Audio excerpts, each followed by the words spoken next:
Top quality और consistent performance के लिए सिर्फ सिल्वर पंप नाम याद रखना। જેલ બની ફરી ચર્ચાનો વિષય ફોન પર વાત કરતા કેદીનો વિડીયો વાયરલ થયો છે। જેલમાં પ્રવેશ પાસેની ઓફિસનો વિડીયો હોવાની ચર્ચાઓ થઈ રહી છે। TV9 આ વાયરલ વિડીયોની પુષ્ટિ નથી કરતું। વિડીયો ક્યારનો છે, કોણે બનાવ્યો તે હાલ જાણી શકાયું નથી। જો કે હાલ આ વિડીયો ચર્ચાનો વિષય બન્યો છે। મોરબીથી આ વિડીયો સામે આવી રહ્યો છે। સબજેલ બની ફરીથી ચર્ચાનો વિષય, કારણ કે ફોન પર વાત કરતા કેદીનો વિડીયો સામે આવ્યો છે જે વાયરલ થયો છે। જેલમાં પ્રવેશ પાસેની ઓફિસનો જ વિડીયો હોવાની ચર્ચાઓ થઈ રહી છે। જો કે TV9 ન્યૂઝ આ વાયરલ વિડીયોની પુષ્ટિ નથી કરતું।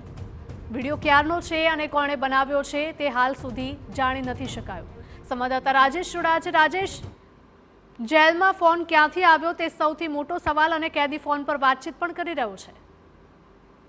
જી બિલકુલ હિરલ, જે રીતે અત્યારે જે એક સોશિયલ મીડિયામાં વિડીયો વાયરલ થઈ રહ્યો છે, આ વિડીયો મોરબીની જે સબ જેલ છે તેનો હોવાનું અત્યારે સામે આવી રહ્યું છે। પરંતુ હાલમાં એ નથી જાણી શકાયું કે આ વિડીયો ક્યારે બનાવવામાં આવ્યો છે, કોણે બનાવવામાં આવ્યો છે અને કેટલા સમય પહેલાનો આ વિડીયો છે એ હજી જાણી નથી શકાયું। પરંતુ જે રીતે થોડા સમય પહેલા પણ સબ જેલમાં જે પ્રકારે જે લાઈવ કરવામાં આવી રહ્યું હતું, એક સોશિયલ મીડિયા પ્લેટફોર્મ ઉપર લાઈવ કરવામાં આવ્યું છે, ત્યારબાદ જે જેલ પ્રશાસન દ્વારા કાર્યવાહી હાથ ધરવામાં આવી હતી, તે પ્રકારે ફરી પાછો અત્યારે એક સોશિયલ મીડિયામાં વિડીયો વાયરલ થયો છે। તેમાં જે આરોપીઓ, જે જેલના કેદીઓ હોય તે વાત કરી રહ્યા ફોનની ઉપર, એટલે કહી શકાય કે આ ફોન ક્યાંથી આવ્યો હતો એ પણ એક તપાસનો વિષય છે। પરંતુ હાલમાં જે રીતે વિડીયો વાયરલ થયો છે તેને લઈને સબ જેલ અત્યારે ચર્ચાનો મુદ્દો બન્યો છે।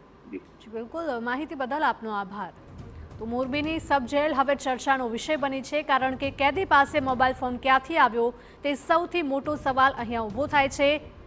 જેલ પ્રશાસકોની બેદરકારી પણ અહીંયા છતી થઈ રહી હોય તેવા દ્રશ્યો।